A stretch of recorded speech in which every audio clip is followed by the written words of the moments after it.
Amen. Praise God. Good morning. Bago po ako mag-preach, ay tatawagan ko si Araray para po sa isang special number. Isang bata pa po ito, no? At ako po ay na-bless nung makita ko po siyang umaawit. Kung nakaawit siya sa labas, ay dapat po ay dito rin sa church ay umaawit po siya. Amen po? Amen. Praise God. Alam ko po lahat tayo ay nagpunta rito para lang po humingi ng blessings sa Lord, kundi para i-bless natin si God. Okay? Kaya nga sabi po ay Sunday worship service. Okay? It's not always we that we ask, and ask from God. But we should need to give also to the Lord, not only our time, not only the Hebrews 10:25, okay, but we could give to our through singing special number, okay, matanda ka man bata, welcome po ang bawat isa. Ano po, na magbigay po ng kanilang papuri at pagsamba para po sa ating Panginoon. Ayan. So palakpakan po natin, isang batang bata.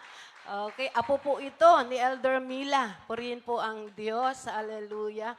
At anak po ni Sister Eileen. Purihin po ang Panginoon. Palakpak pa po para sa isang bata na mag-aalay po ng kanyang special number. Purihin po ang Panginoon. Hallelujah. Amen. Amen. Yan, dito ka. Yan, tingnan kay mami ha. Okay. Okay. Maganda ka ha.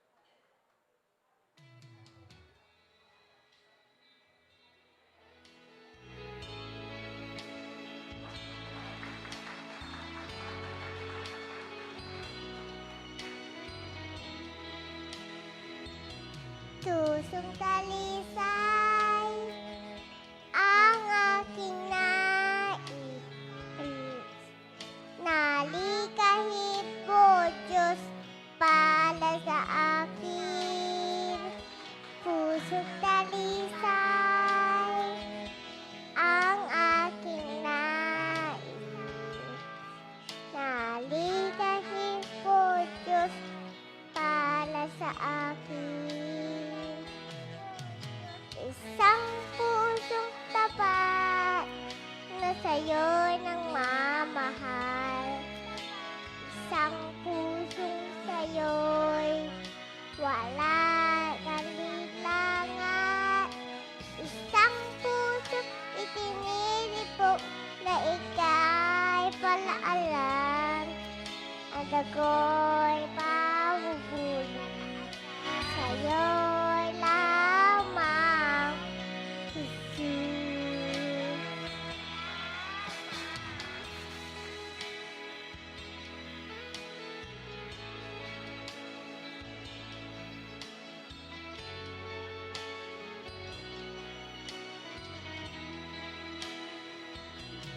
Pusong talisay ang aking nais. Nalikahin mo, Diyos, pala sa akin. Pusong talisay ang aking nais. Nalikahin mo, Diyos, pala sa akin. Isang pusong tapat na sa'yo'y nang mamahal. Isang pusong sa'yo'y walang alinlangan. Isang pusong itinitipok na ika'y palaalan. At ako'y papupuli sa'yo'y lamang, Jesus. At ako'y isang tapat na sa'yo'y nang mamahal. Isang pusong sa'yo'y walang alinlangan. Isang pusong itinitipok na ika'y malaanan. Ang ako'y papupuli sa'yo'y lamang, Jesus.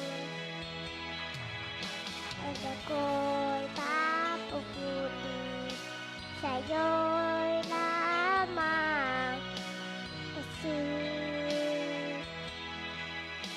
ako'y papupuri sa'yo lamang gusto.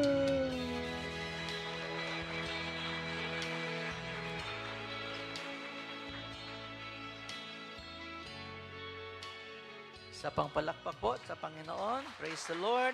God bless po. Hallelujah. Sa susunod sa plaza na kita pakakantahin ha.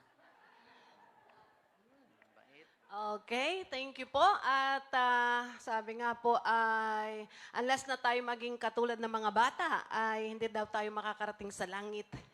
Okay? At yun nga po, sabi nga din po ng Bible, pag daw hindi po nagsalita, ano po, yung mga matatanda ay mga bata ang gagamitin po niya. Ayan. So, purin po ang Panginoon. I heard si Elder Mila daw po, nung inaalagaan niya, pagkanganak po ni Ira ay, yan po ang kanyang kinakanta. Kaya, ayan, pumasok sa puso at isipan ng bata. Palakpakan po natin ang Panginoon. Proverbs 22:6. Purihin po ang Diyos. Hallelujah. Hallelujah. So ako po'y natutuwa. Ano po, dahil yun nga po, at least batang-bata pa siya, alam na po niya, ano po, yung gusto niya sa buhay, ang pusong dalisay. At dapat ho ay, yun din po sana ang pinakamimit-himit ng bawat isa po sa atin. Amen po ba? Yun po ang ultimate aim po ng bawat Kristiyano, ang itibok sa kanyang puso, ang parangalan, ang Panginoon, at hahanap ng mga ways and means para ipakita, mag-manifest na andyan nga po ang Holy Spirit. Kanina po, panay tayo prayer sa ating awitin, ano po, purihin po ang Diyos. At least nag-end tayo sa pinaka-deserve din po to honor the Lord. At ngayong umaga, alam ko po sa ating pakikinig ay mamumutawi po ang pananampalataya. And that the Lord may grow us, ano po,